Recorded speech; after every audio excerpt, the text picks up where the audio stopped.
जन्म, मृत्यु और शादी कब हो जाता है, कब ये दिन आ जाएगा, किसी को पता नहीं चलता है। राइट, सबको पता है। पूरा अनप्लानिंग से कल रह गया यहीं पे, रहने का तो प्लानिंग नहीं था और ऐसे ही सो गया रात भर। अभी सर के साथ जा रहे हैं हम लोग।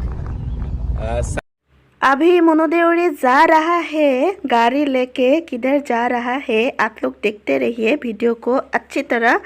किधर जा रहा है वो मुझे भी मालूम नहीं है। अभी पहुंच गया शादी में और यहाँ का शादी का माहौल है। अभी देखिए इतना बढ़िया तरफ से सजा रहा है, देखिए।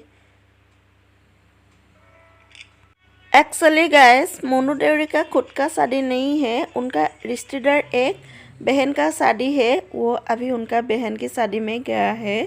और वीडियो को अच्छा लगा तो लाइक शेयर सब्सक्राइब कर देना। और उनका ये बहन है। मिक्स फीलिंग है, इमोशनल भी है, हैप्पी भी है, दोनों है। कोई बात नहीं, कांग्रेचुलेशंस। हम लोग हमेशा साथ है भाई लोग। और मैडम हम लोग का जगह का हो गया। एक्चुअली मैडम जो सेपा से शादी हुआ है यहाँ में। और